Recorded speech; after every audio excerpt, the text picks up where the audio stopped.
Kepi and Benny, thanks so much for taking the time to sit down with us. I'm so happy to be here.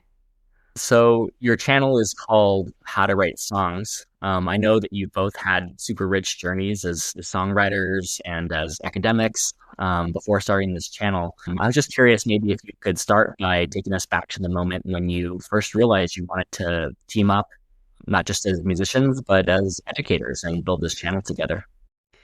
That story goes back more than 20 years, I would say. I mean, there was kind of a moment about 3 years ago, but it was sort of 21 years in the making. So Benny and I have been friends for that long. So we met at about midnight on the slumping couch of a mutual friend who Benny was share housing with, and I was at that moment going to law school. And, sort of coming back to the house to hang out, and our mutual friend said, Benny plays the guitar. Kepi, you play the guitar. You guys should talk. And Benny and I have been talking for the last 21 years, basically, about music and songwriting.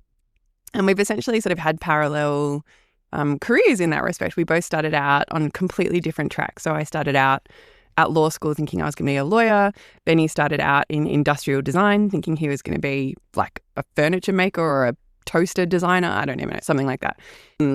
But both of us just had a burning passion for music, which was sort of undeniable. And so both of us actually kind of like abandoned those much more sure thing careers for our passion, which was music. And since then, we've both had, careers as songwriters, composers, and a variety of things. But both of us also started teaching and having the opportunity to teach in universities and colleges all along the way. And I think for both of us, that was also an equal and parallel passion, was communicating this and teaching, putting these tools in the hands of other songwriters and other musicians who really wanted them.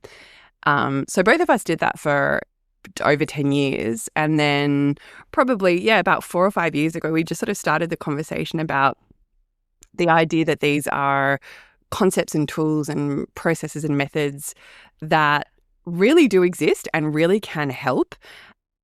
And in a university and college setting, that stuff is obvious. Like people have elected into that, but we also are aware that there's a very powerful sort of cultural mythology outside of these institutions of training, particularly around songwriting, that you're just sort of channeling, you're channeling the muse, you're channeling the gods, and sort of like you've either got it or you don't, like that songwriting is just a thing that some people are sort of touched by the gods with and others aren't, And our experience both as practitioners and teachers is like absolutely anything else, there is of course going to be a natural spectrum of talent. People are going to kind of just spill out on a natural spectrum of talent, but wherever you spill on that spectrum, there's room to move, and there's dramatic room to move based on your knowledge of the skills and the tools of the craft and your willingness to practice those things. And we're putting those tools in the hands of college and university students, but we really wanted to put the tools in the hands of absolutely anyone, anywhere in the world.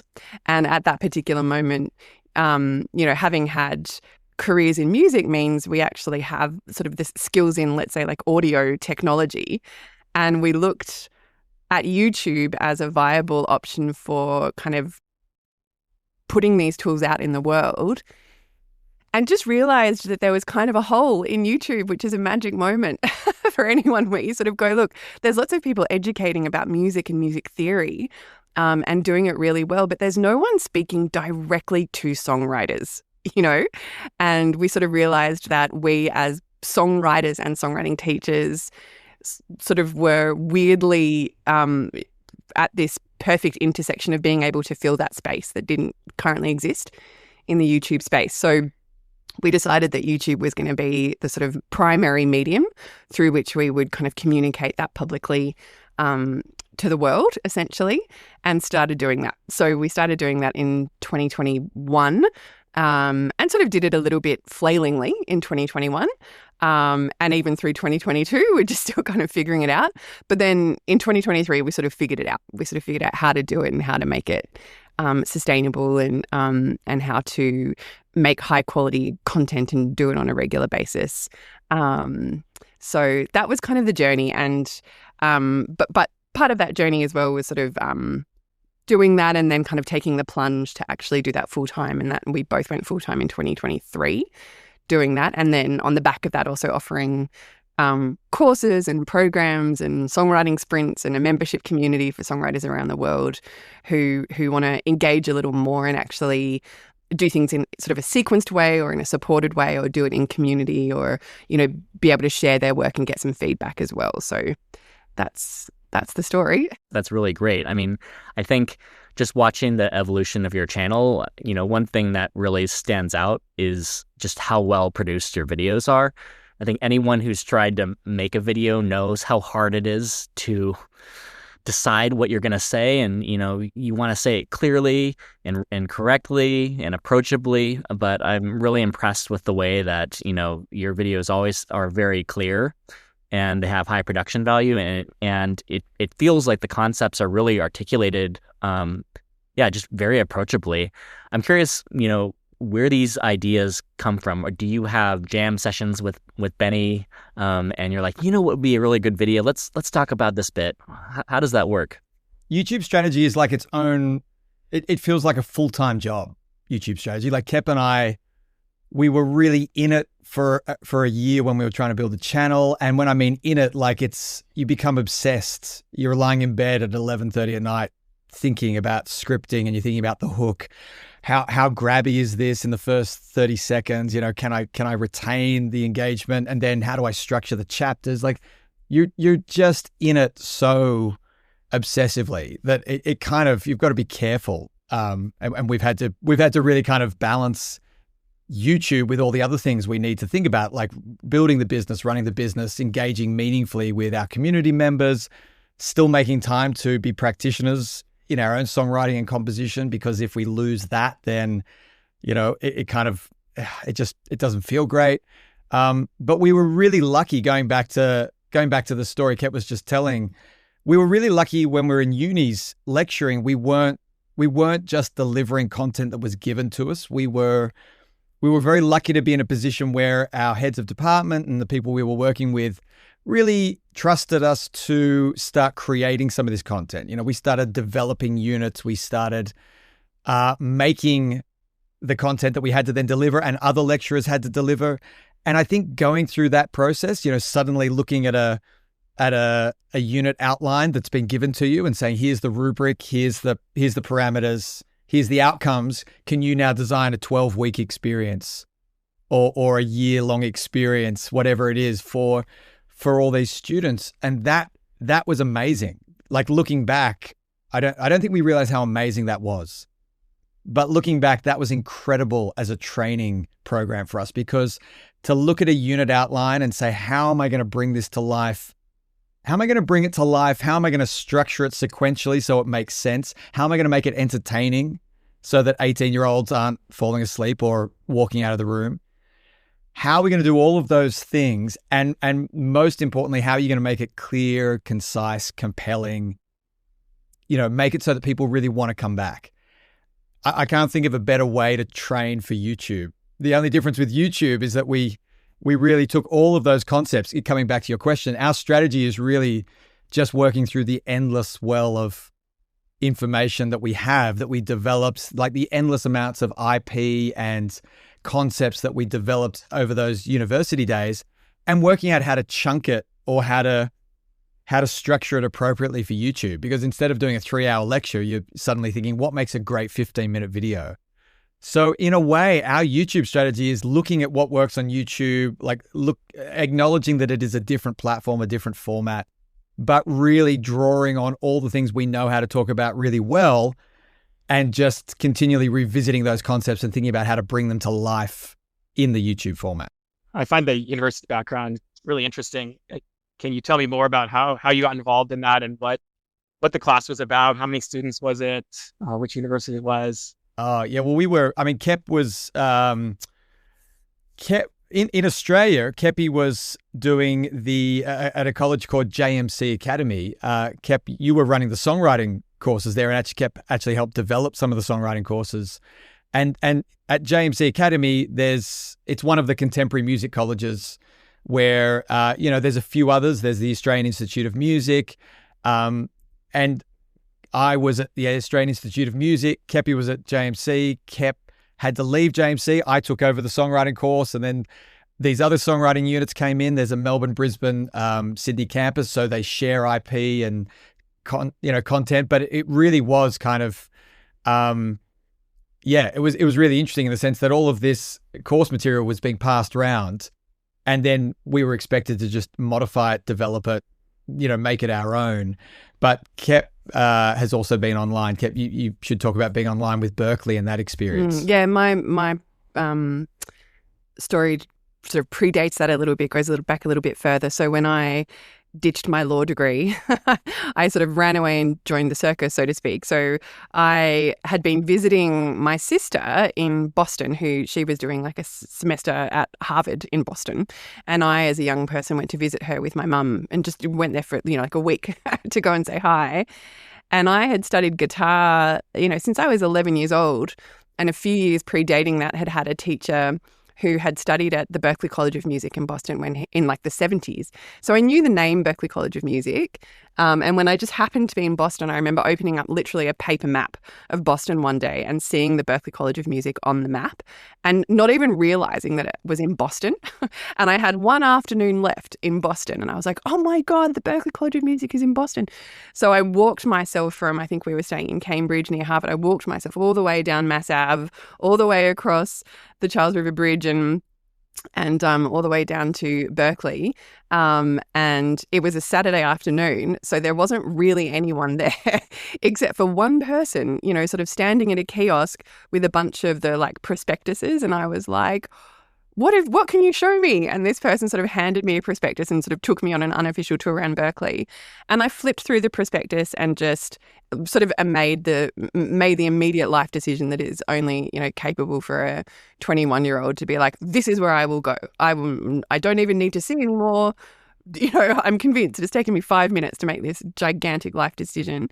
And so I had to come back to Sydney and get my portfolio together and released a record in the meantime and put together a full-on application and got in. So I actually went and studied at the Berklee College of Music in Boston between 2005 and 2007. And my trajectory there was fast in the sense that I really put myself in the path of a lot of the faculty and just knocked on every door at every kind of office hour and sat with some of the songwriting faculty and really just wanted to like soak it up as much as I could. I then was very, very fortunate the year after I graduated to be invited to sit in, to be a part of a group of sort of hand-picked songwriters to be mentored by John Mayer for a week. So John Mayer came to Berkeley in 2008, and his goal was to sort of mentor a small group of songwriters. So I was invited to be part of that group and then was lucky enough to be one of the kind of few who he handpicked to produce one of their songs. So I had this extraordinary experience, which just kind of, I think, like solidified some of my relationship to the songwriting department. And then shortly after that, a faculty position became open in the songwriting department at Berkeley. And I was invited to take that position essentially at the tender age of 26. So for me, it was one of those funny things where, I'd had such an extraordinary experience learning the tools of the craft from my teachers. And then when I became faculty, I went to all my teachers and were like, can you give me your lecture notes? And had this funny experience where they would be like, we don't really have lecture notes. Like, and they would hand me a single A4 page with 5 bullet points, and each bullet point had one word. It was like, talk about lyrics, talk about melody, talk about chords. So, they were just drawing on their decades of experience they didn't really have lecture notes. So again, it's one of those things in retrospect that is so formative, because what I had to do was actually figure it out for myself. I was like, how do I figure out how I'm going to teach this, take their information, get my own examples, draw from my own experience, so rather than being able to just read what they wrote, I really had to kind of compile all my own notes, all my own experience, and put it together. So I started lecturing, when I was 26 at the Berklee College of Music, basically, and have been teaching ever since. So shortly after that, then kind of moved to LA to work in the music, to sort of do songwriting there, and then came back to Sydney eventually. And I came back to Sydney right at the time when these colleges, like the Australian Institute of Music and the JMC Academy, they're in the world of contemporary music, and they had just kind of figured out that people wanted, that a lot of their students were songwriters and were desperately trying to piece together all these different elements. They were like, okay, I'm learning music theory here, I'm learning audio production there, but there was no songwriting course, even though that's what all of them were doing. And then I sort of arrived on the scene and was like, I can teach songwriting. And so they all said, come and teach songwriting. So I was lucky enough to sort of come in the door prepared. And so started teaching songwriting and created some of the first lyric writing classes in Australia. And then sort of from that popped around to all the different colleges in Australia. So taught at JMC, the Australian Institute of Music, the Australian College of the Arts in Melbourne, the Sydney Conservatorium, Open Academy, and then the whole time was teaching for Berklee Online as well. So Berklee has a big online school, and was teaching multiple courses for them as well online that whole time. So, in these different environments, live, online, all these different kinds of courses, kind of piecing together all this information. So again, coming back to what Benny was saying, the idea of like, where do you come up with these ideas? It's just like, well, it's just 15 years of talking and figuring out how to explain it and refining the concepts over that amount of time, is like really finding the best way to explain this concept, in this most simple way. And I think, like all that concept of, the best design is 99% invisible. It seems so simple when you sort of come out with it. But a lot of these concepts are like, okay, because we spent 15 years trimming the fat, you know what I mean? Saying like, what is the most like simple and transformative way that is going to have someone just get this one concept in 10 minutes, So that's kind of my story there. I'd love to get back to the John Mayer story in a second, but first, I wanted to ask, Benny, you had mentioned that sometimes when you're preparing for these videos, sometimes that can give you some clarity, because you do have to go through, how are we going to say this? And, in what order, why is this impactful? And I'm just curious, as a songwriter, have you found that your own preparation for this channel and for your teaching has taught you anything about songwriting? Does that influence your own songwriting, this experience? I would say that, Kep and I could essentially, if you asked us to talk about, how do we feel about melody writing? Melody writing is one of my favorite topics to talk about. I find composition of melody just this endless game, but it's also an endless thing you could talk about. So if you wound us up and let us go, we could be here for 6-7 hours. We'd have to break to go to the toilet and have a coffee, but we'd just keep going. So that's great in terms of having all this material to draw from. The discipline of YouTube and the discipline of any kind of educational, act is to distill it. And so when we're writing our scripts, we've made a real habit of saying, okay, we're going to create a hook, and the hook is really, there to get you interested in the video, because if you can't get people interested in the video, no one's going to watch it, and you've wasted all that time and effort. And, we want people to watch the video. But the real work that comes is sitting there and then scripting out what is the flow of information that you're about to present. And I always learn something by trying to structure or by trying to work out what is the optimum order of events in a video. So I'm going to talk about this particular component of melody writing, or I've got this idea and I'm going to go, oh, that's great. That's an easy idea to talk about. Every time you think it's an easy idea to talk about and you sit down to do the script, you realize how quickly it can descend into different rabbit holes. You could go this way, you could go this way, you could show this example.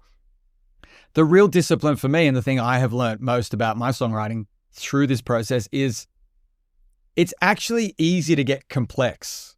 Like it's easy to go into music theory. Kep and I both have a lot of music theory background. We both have a lot of terminology we can draw on. And every time you draw on complex terminology, you create a gap that's bigger between you and the people who don't understand that terminology. And I think we learned this in uni as well. Like if I say modulation, let's talk about modulation. Most people don't know what modulation means. But if I say, let's talk about changing key, a lot of people go, oh, okay, changing key. I've heard of that. Like it reduces the gap between the people who have the, who have the terminology and those who don't. So trying to simplify complex ideas down into everyday language and then illustrate it and then bring it to life practically, that has taught me so much about songwriting just in terms of simplicity, because my default is to go to complex, to go to, let's use all the chords. Let's use all the different techniques. When you have to sit in a songwriting session and say, what is the simplest way to bring this idea to life? Like, what is the most elegant, beautiful way to express this idea? I think that is what every songwriter, that's what every artist is kind of aiming for. Simplicity is it's really hard to do. So yeah, I would say finding an idea down to simplicity has been the big learning. Your videos certainly target like a range of songwriters' abilities from beginners to more advanced. And I was kind of wondering, you go through different processes. Do you start with the lyrics first? Do you start with the chords first? What is your songwriting process? Do you follow that exactly, or do you have kind of your own that's kind of informed by your experience and background? Kep and I have we should talk about our songwriting processes differently, because we're lucky enough to be working together for the first time on a collaborative project. We've launched a band finally called Names of Birds together. And it's been joyful. It's been so delightful to actually take a friendship that's been going over 20 years. And, we've collaborated on music projects before, but we are now writing together. So we're bringing our two songwriting processes together. So I'll let Kep talk about her process, but my process is, and I talked to our community members about this. My process is very diverse, like deliberately diverse. I don't have one way of starting a song, because I refuse to acknowledge or I refuse to let writer's block be a thing. I think that if you have multiple ways of starting, then writer's block never happens. So one day it'll be working to a drum groove. One day it'll be sitting with chords on the guitar. The next day a lyrical idea will come and I'll develop the idea lyrically first. I really do bounce around between different methods, and I really do collect all of my song ideas in different formats and sort of document them and refer back to them and structure them in different formats. But I do that very strategically so that on any one day I've got something I can do that'll work. Because some days you're not feeling like writing lyrics. Some days you're like, it's not happening. And on those days, having chords, having a melody thing you want to develop, that's the moment where you go to those. So my challenge is to try and actually wrangle all of the different things I collect. My notes system is a disaster. It's just, it's organized, but I'm drowning in material, which is its own problem. But yeah, I wouldn't recommend it for everyone. Kep. Yeah, I would say, the classic thing that new songwriters or people who are not songwriters but are interested in what songwriters do, the classic question is like, do you start with the lyrics or the music? And the genuine answer to that question is always yes. It's sort of the wrong question to ask. I think a genuine process is not actually about like the specifics of where you start. The process is something else entirely. It's kind of like what you do with wherever it is that you've started. I think that is, where you actually get an insight into people's processes. So my process, again, similar to Benny, like a song can really start sort of anywhere. I would say I'm very lyrically driven, like I'm a songwriter who loves lyrics, loves words, loves language, loves imagery, loves story, because that's what I love. You know what I mean? So I sort of, am doing the things that have moved me. So I would say generally, probably what's different about my process than someone else's is that lyrics are a higher priority, like a higher order priority, and I would find it more difficult to sort of move down the process pathway before I've got a lyrical concept going, and a bit of a tone and an image and a sort of, a kind of clear idea of what I'm going for. But that doesn't mean that I need that clear idea to start a song. Sometimes I will still just sit down and play through a chord progression or learn a chord progression, steal a chord progression from another song, change it in some way, change the key, change the tempo, change the time signature, grab so the how a song starts is a grab bag. It's just like bit of this, bit of that. And, one of the things we teach inside, a variety of our different courses is really this idea of idea generation and which really comes from collecting different kinds of ideas. So if you look inside my, notes for ideas, I've got a note that's just titles, like song titles. I've got a note that's just lines, like just lines of lyric. I've got a note that's chords, chord progressions, songs. If I listen to a song and I go, oh, I loved that chord progression, I'll just stick it in that note. Or it might be some like concept, or it might be some song form thing. I've listened to a song and I've gone, oh my God, they started with the second half of the pre-chorus as the intro, and then you only hear the first half of the chorus, and then they skip it's sort of like just noticing things from other songs and being like, I'm going to try that. So it's, collecting this grab bag. So a song can start in any of those ways, but for me, the very next step down that process is like generally trying as quickly as I can, which is sometimes slow. Sometimes it's fast, sometimes it's slow. But as soon as I can, I'm looking for that kind of lyrical concept or that lyrical angle. It's sort of like not just what am I writing about, but how am I writing about it in this song? What's the tone? What's the perspective? What's the image set? Is this narrative or is it non-narrative? Like I just sort of want a bit of clarity. And sometimes that clarity only comes through actually writing, you know what I mean? Like I might do some free writing or some sense writing, or I might actually write like 2 or 3 verses and then get clarity and then go, okay, now I get it. And I can go back and I can delete that verse because I realized that was different in nature to what has actually emerged as the key thing. So I sort of seek that clarity. And then there are, once you've got the idea, then it's about like developing the idea. And developing an idea is where I think the skill and the craft comes into songwriting, so then that's a moment at which I will, engage different tools and techniques of developing an idea. So, and that might be continue to be expansive lyrically. And, I've got a set of different kind of lyric writing go-to exercises that help me fill pages and pages of raw material for lyrics. And then there are other kind of decisions that are helpful to kind of shape a song and move it forward, so kind of deciding on song form, understanding that will still be malleable, but deciding on it in the first instance kind of helps progress a song and move it towards the end state. And then also, tools like song mapping, which is just kind of like at a certain critical moment in a song, once you kind of know what the song is and what it's about. Song mapping is just a tool for kind of having a bit of a plan for how the song's going to start, develop, and then finish. So, and there are different song maps, and I'll just try out different ideas and then kind of progress along that idea. But one of the things in that process, which I think just comes from experience, which again is not it's not inaccessible to anyone. It's just about doing it again and again, is that the reality of the songwriting process, and I think Benny would agree with this, and I'm sure you guys do too, is like at a certain point, the song itself becomes a co-writer in the song, and you actually have to listen to what the song is telling you. You can try and impose your will upon a song, but, part of the big becoming a experienced songwriter is becoming sensitive to when you're actually trying to do something to the song that it does not want to have done to it. You know what I mean? So part of being a songwriter is kind of being sensitive to the thing that is emerging and actually just almost like accepting it and listening to the song and then making the decisions about what happens next based on what the song is actually emerging as. I know that sounds a little woo-woo, but I do think that it's accurate to my experience. Benny, do you agree with that? I love that. And I think, going back to that earlier question, what have we learned about our song craft or our songwriting?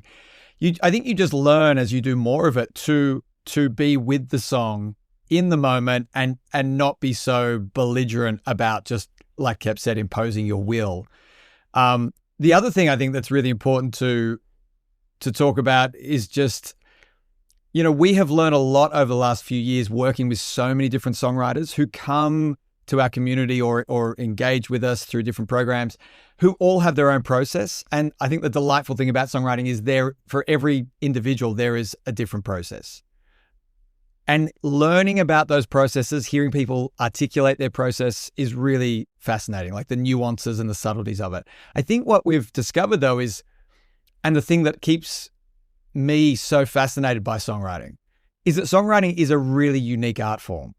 And we really need to acknowledge the uniqueness of it, in the sense that there are people who come to our communities who feel really comfortable writing lyrics, and they write whole pages or pages and pages of lyrics. And they're essentially identifying as poets in some situations. And then there are other people who come and they've got incredible musical knowledge and they can write these beautiful, sweeping instrumental compositions. The challenge of songwriting is that songwriting is trying to bring together these two independent art forms. It's trying to bring together instrumental music and poetry and get them to play nicely together. And that is all of the work in songwriting, to take these two beautiful independent art forms and kind of smush them together and get them to collaborate. And you're in the middle trying to get them to give ground sometimes and compromise. You've got a lyric you love, but there's too many syllables. And the melody's like, well, I'm not changing the melody. And the lyric's like, well, I'm not changing the lyrics. And you've got this standoff, So I know that sounds ridiculous, giving them personalities, but that's what it feels like as a songwriter in the middle, where you've got a melody and a set of lyrics kind of butting up against each other and you're trying to be the peacekeeper. So for me, I think anyone who's trying to get serious about songwriting has to acknowledge this fundamental truth that your job is to bring together lyrics and music in a very meaningful and collaborative way, so that hopefully when it goes well, they enhance each other. It's not a compromise where they both get weaker. But that work of getting them to work together really is all the work in the middle of the songwriting process. Like getting an idea, being inspired, starting an idea, that's great. If you write too many lyrics without bringing music into the equation, you shut the door on the music. You don't leave any space for the music. If you write a complete musical composition and then lyrics have to come in later on, again, you've shut the door. It's like someone's, arrived to the party 4 hours late and just, it's not a great feeling. So we're learning, Kep and I are learning in our process that, the idea can't become too developed in either direction. It can't be too developed when we're working together musically or lyrically, because it shuts the door on the other half of the equation. And that has been I'd say that's been a pretty big revelation for me in my process over the last, few years. But I will say that, they're like acknowledging that everyone's process is different. There are definitely songwriters out there who will absolutely write an entire track with the entire melody and then bring in someone to like write the lyrics, or so there's very different processes in different circles and different genres and that kind of stuff. But certainly for Benny and I, like we want our music and lyrics to start dancing together at the party pretty quickly. We don't want them arriving hours separately. We want them arriving kind of within like half an hour to 45 minutes of each other. You know what I mean? So they can kind of start the dance. Yeah. Yeah, I love that. Benny, I really like the way that you talk about these merging of art forms. I think that, one of the John Mayer for me is someone who I think really has nailed that craft. I think when you listen to some of his songs, it's kind of like all of the parts really make sense together. I remember there's this song he has on Continuum called Stop This Train, where the pulse of the song sounds like a train. And, it's like the lyrics and the melody and the chord progressions just all feel like they were composed together almost. And that's when it really clicked, to me at least, how, the interplay of all of these things. And, I just wanted to ask, I know that, you run these clinics and these sprints, and probably some people who follow you maybe are, as you mentioned, stronger in one element than others. I'm curious, are there any creators that have kind of put this together and had any surprising or memorable experiences or breakthroughs kind of connecting these things as a result of this training? Yeah, I would say a kind of notable one, give you maybe two examples from different kind of ends of the spectrum. So on one end of the spectrum, I would say, as you said on the YouTube channel, that we kind of speak to beginners and we also speak to more advanced songwriters, and we also like attract that spectrum of people into our different programs and offerings. So we encounter kind of beginners, and we also encounter some people who are actually quite like far along the path of being professional songwriters. So an interesting one recently is a songwriter who, you know, has was a co-writer on one of like Ariana Grande's like Billboard #1 songs. She's signed to Warner Chappell in LA. She's constantly in like songwriting rooms in LA. Like she's just had like K-pop placements, and she's really, really in it. But what's so fascinating is, you know, the way she got into it is because she's a really, really talented violin player and a really talented singer. So she was actually invited into some of these kind of sessions as an instrumentalist, but standing in the room, because she's a wonderful, like really, really good singer and has such an incredible sense of melody, she was in the room and kind of making some melody suggestions that suddenly like Ariana Grande was like, that's a great suggestion. And so suddenly she's a co-writer and brought into all these spaces. And she's a wonderful lyricist in the sense that she has a lot to say and is really open and kind of free-flowing.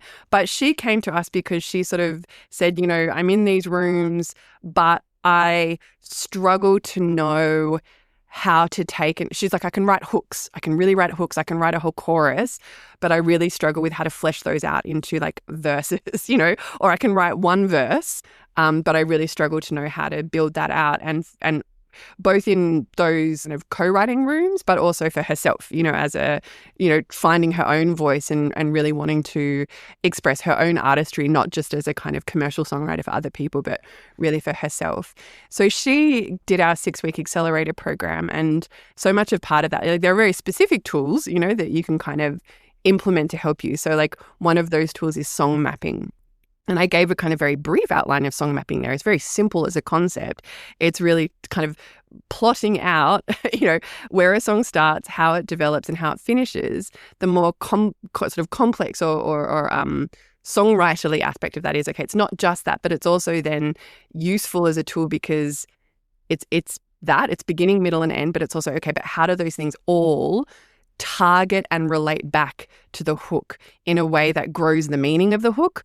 It doesn't kill the hook through repetition, right? So that's why song mapping is a wonderful tool. Now, if you dive deeper into song mapping, there are kind of a set of what we could even think of as like universal song maps that will work in any situation or environment, right? So we kind of showed her these universal song maps that like, okay, you can bring these 3 song maps into any co-writing situation and one of them is going to work. Right. And the work of the moment is, again, like listening to the idea and listening to the song and saying, okay, which of these song maps is appropriate to this idea? I just want to add that I think Kep's example there, that particular person, it's such a great example of really the challenge that a lot of people face, regardless of their level, which is we write instinctively. We write with passion and we have something we want to say. That's so often how a lot of songs start, as they should, you know. Connecting to a moment, connecting to a feeling, taking an idea that you're excited about, that's the ideal way to begin an idea because you're energized by it, you're excited by it. We so often get into trouble halfway through the process, you know, where we get stuck. We're like, okay, cool, I was excited and now it's not working. Those are the moments where your craft comes to save you. Like those are the moments where having the tools, you know, in the tool belt that you can dig into and saying, right, I'm stuck. I don't know why I'm stuck, but I have appropriate diagnostic tools to actually identify where the blockage is or what the problem is. And then I've got other tools to get me out of the problem.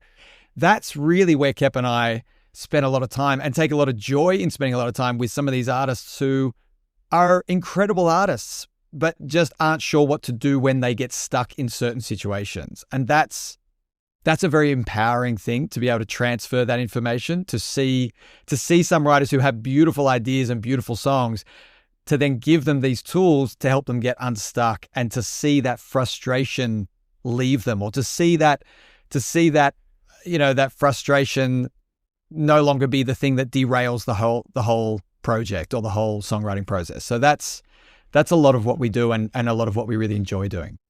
I think maybe it's going exactly where you're about to go. You mentioned you had two examples, and I thought that was a really, really great example of this advanced person. And I definitely wanted to make sure we heard about the someone on the other side of the spectrum.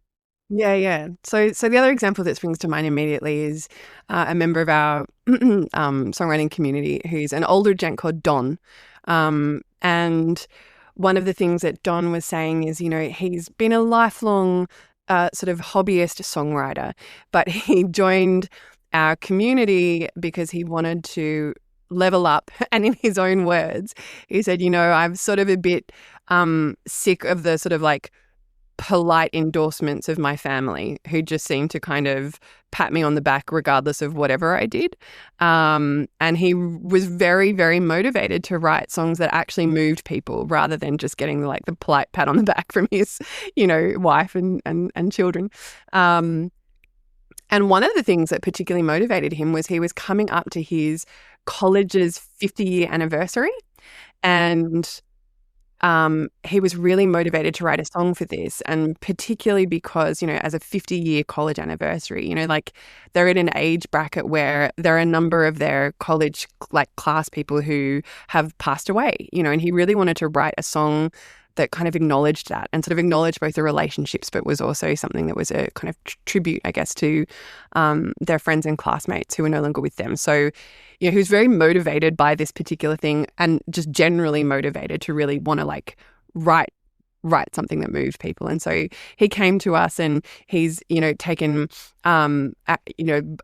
sat in on all of our workshops that we offer inside our songwriting community, but we also do weekly song feedback sessions. So he would bring these songs and we would give him specific feedback.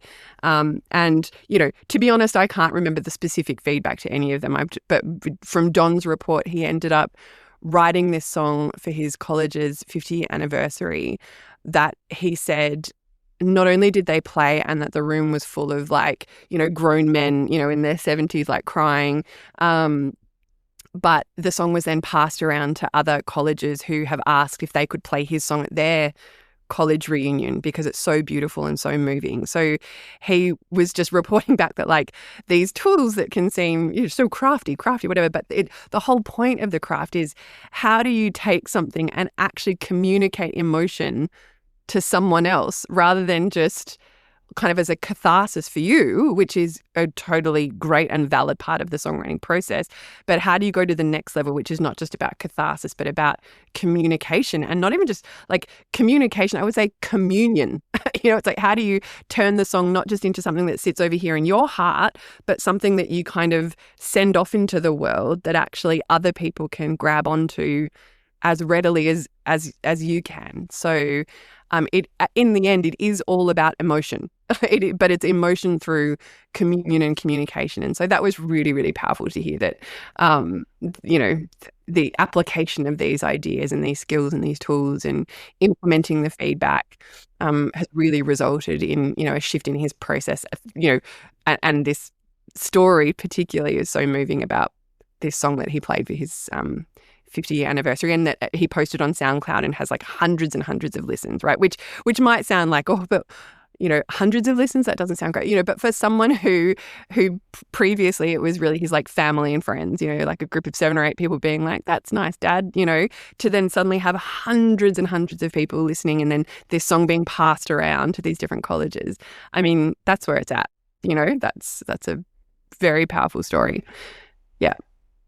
Being able to share that with your community and building this community and, sharing the love of creation. And then what starts off as just kind of maybe not just transferring knowledge, but sharing your knowledge can turn into something so special.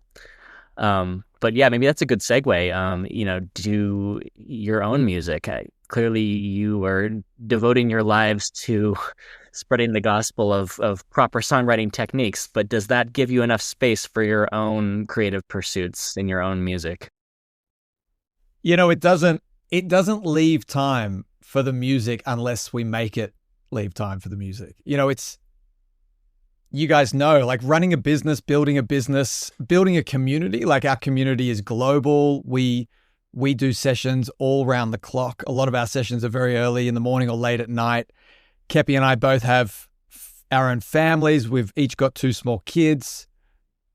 It's if we don't make time for music, if we don't really carve out time and commit to it, it's the thing that gets left because all of these other things feel really urgent. And I think that represents the struggle of anyone trying to engage in their own art continually. Like, we've got a lot of friends who we went to music college with.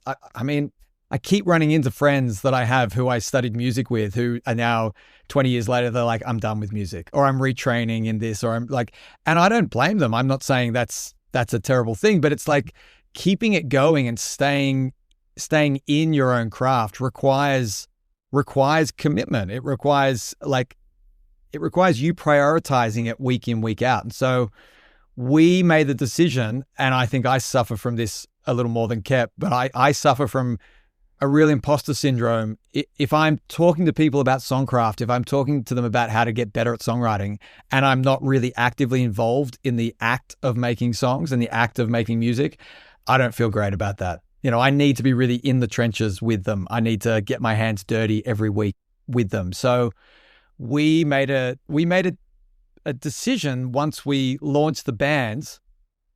We made a decision we were going to carve out time each week. We were going to treat it seriously as a project that needed time scheduled in each week. We have a roster of songs we're working on. We've got some in pre-production. We've got some at the end of production about to go into release. We're working on release strategy. We're working on content. We've got video ideas. You know, it's like we're really thinking about all the moving parts, which is so exciting. It's so much fun getting to the end of the week and having some of those activities sprinkled throughout the week. So it's not just talking about songs, it's actually making songs as well. So yeah, I'll let Kep talk in more detail about that. But it is, for me, incredibly exciting to be at this point and really going for it. It is. And I think, one really important thing about the project is that we're also really specific about the music that we wanted to create, and it's really like the music that we love listening to and just sort of defining that. And I mean, when I say love listening to, I mean, obviously like anyone who listens to a huge, broad range of music. But if I'm really honest, like there's a pretty narrow band of stuff that like is the Venn diagram of the things that I like to listen to and that I like to create, but really leaning into that. And so what that is a very like sort of cinematic, modern Americana with obviously a very like Australian like slight tang to it, that is immersive lyrically and with lush harmonies. Like that's the other thing, like part of the songwriting process between Benny and I, which I think is unique from other songwriting we've done, is when we sit down to write the song, there are certain moments in the songwriting process where the melody is the harmony, the two voices. Like it's almost like a counterpoint. Do you know what I mean? That's what makes the melody of that moment, and normally if you sit down and write a song by yourself, you're just like really thinking about your like the melody line and maybe background harmonies like come in to like support that. And that's part of it too. But our co-writing process is like, our guiding lights are like Gillian Welch and David Rawlings. Like when we hear those two sing together, there's just moments where it is the harmony. It's the counterpoint of two melodies that creates the moment. And we really wanted to dive into that. So that's certainly a flavor of the music that we've been writing together. The other interesting thing, part of our songwriting process, which I think is, interesting and has really, really worked for me, I think, and for us, is, we write regularly, we make time every single week, literally like in the calendar is Friday. Like if I opened up my Google Calendar, you would see every single Friday blocked out for music making. That's just Friday, But we also go on little like 3 and 4 day songwriting retreats, just us, and we sort of go away, block out the rest of the world. Our respective partners sort of give us the green light and we go and we kind of lock ourselves away and we just write songs for 3 days.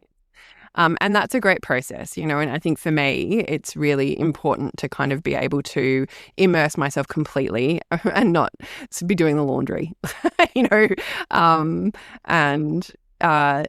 and so that's worked really well, and that sort of becomes increasingly generative, like now if we go away for 3 days, we can kind of anticipate sort of writing at least 3 songs, like a new song a day, and we might even like finish off 2 or 3 other songs that have been half written, so it's sort of getting into that ongoing space is a great way to kind of do that big dose of songwriting. And then it's the weekly carve out that then progresses the songs, because, otherwise we'd just be writing new songs. We could write 100 songs and move none of them any further down sort of the pipeline to actually sharing them with the world in a way that we want them to be heard. So the weekly thing is a different kind of the process of carving, revising, refining, production, pre-production process. We use that time to create scratch tracks and then all that kind of stuff. So it's actually like the work of moving a song through the pipeline, essentially. I'm sure it takes a different amount of time for every song, but is there like an average? Like how much work is it? How long does it take you guys to go from start to finish? Yeah. Oh, yeah. Every song is different. It's true. Like, so Kep and I have realized we have what we call our struggle songs, and I don't know if it's one in every 3 or 4, but they're just a real pain. Oh, mate, I would say it's 3 out of every 4 is a struggle song. Well, I think the ratio is a lot higher of struggle to flow. I think what we're trying to do, because we're writing together, we're bringing together 2 different processes, and even though we know each other really well, we know each other's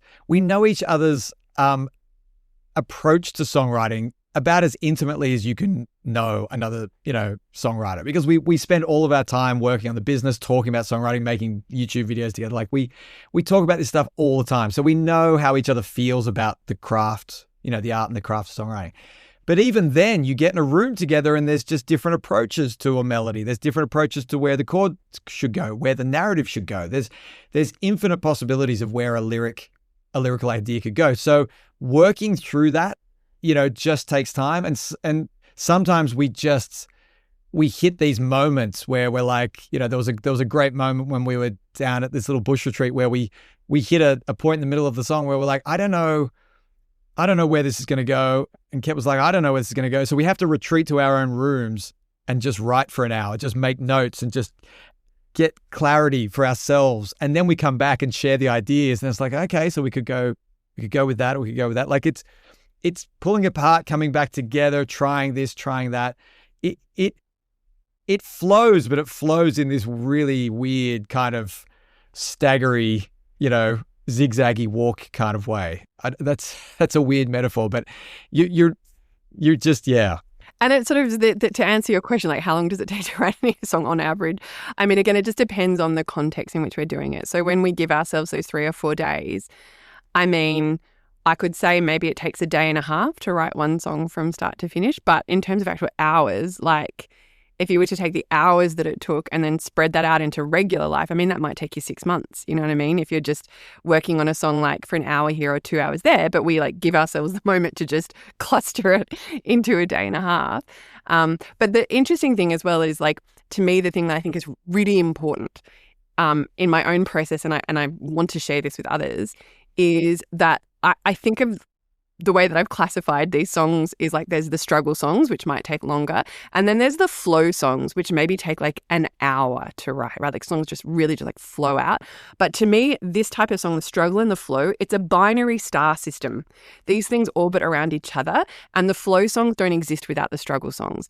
And our experience, particularly in the retreat setting where we're just doing this, is that now we've learned to actually relish the struggle songs, like relish the ones that are like, because what we know is there's the binary star, and like that little flow song, that's going to pop out in 48 hours. Like if we commit to working through this one and like struggling through it, it's great. It's like passing a kidney stone or something. You know what I mean? It's like, because then we're going to be able to like flush out the other song. But that little flow song that pops out, it does not exist without the commitment to working through the struggle song. So the idea is saying, well, that song took us an hour to write. Well, no, it didn't take us an hour to write. It only exists because of the 2 days of this other song.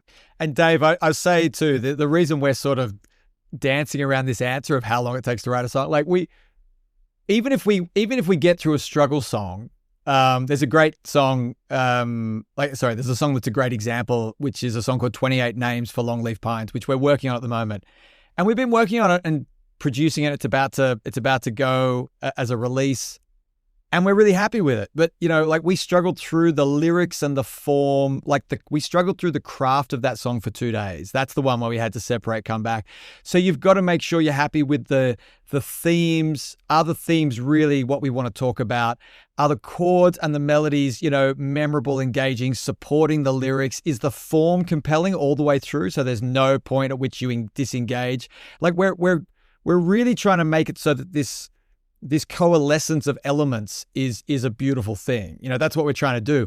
And then if we were going and just playing that live, like just playing guitar and singing, great. You go and play that, the next day.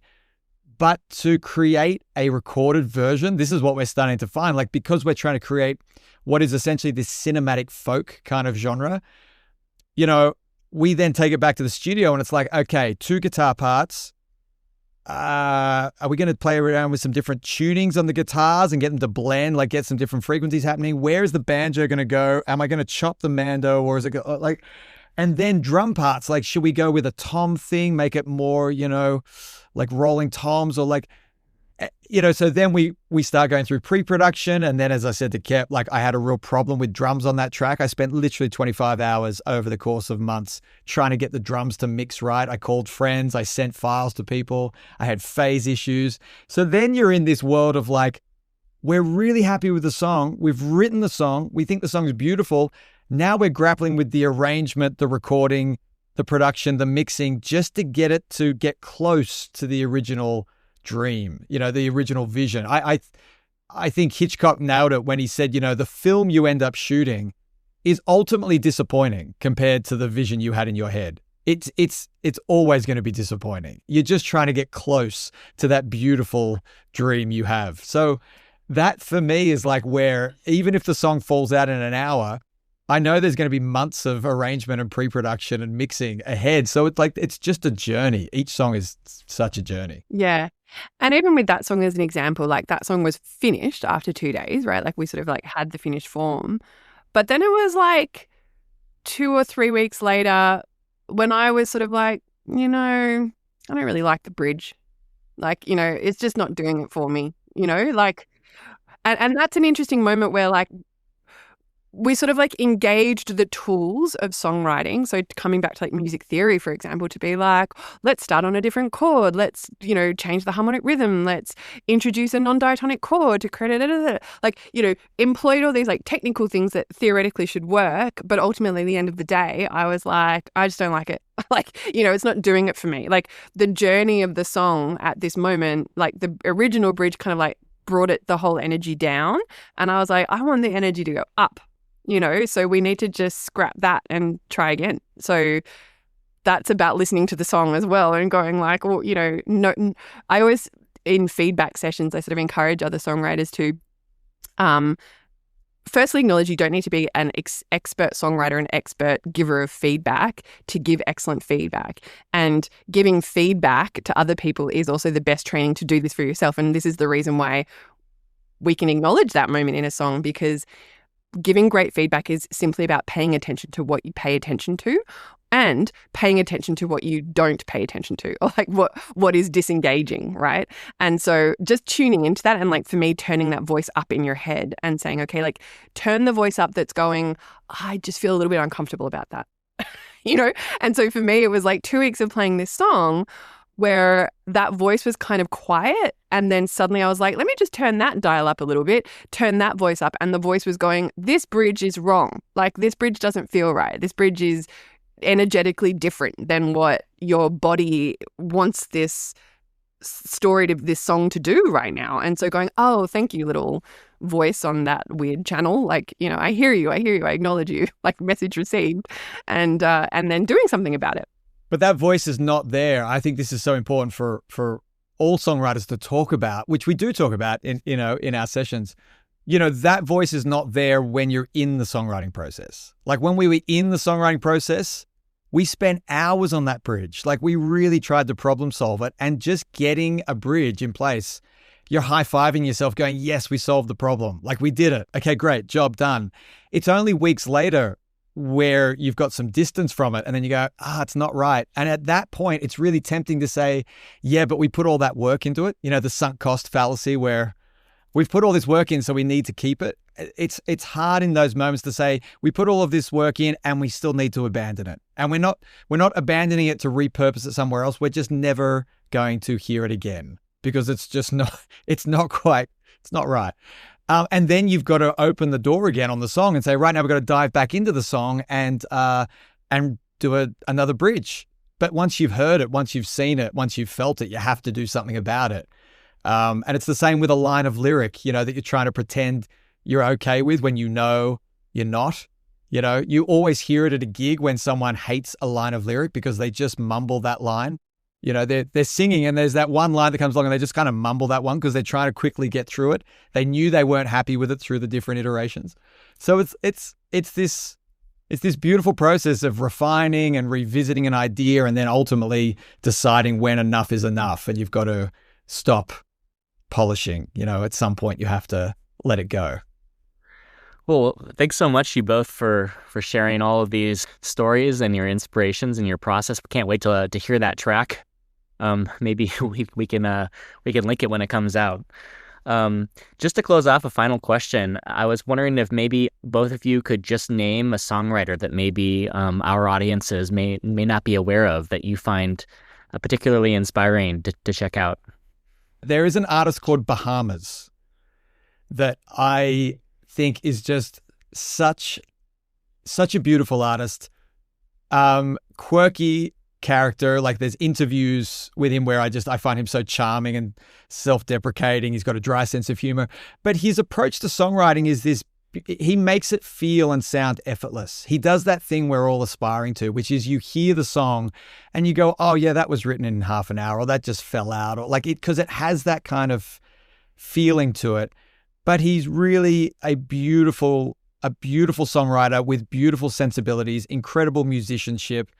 And he also changes gears, which is what I love. Like he changes gears from and hops around different genres from very almost traditional folk and country and Americana into what is some really jangly, you know, electric kind of productions. He bounces around and seems to not take himself too seriously doing it, like just has a lot of fun doing it. But on a purely sonic level, the musicianship, the songwriting, you can just listen to all his albums and they're all just so much fun and just a delight. So Bahamas is my recommendation for anyone who hasn't gone there. All right, Kepi and Benny, thanks so much for joining us. It was really a pleasure. Thank you so much for having us. It's been so much fun.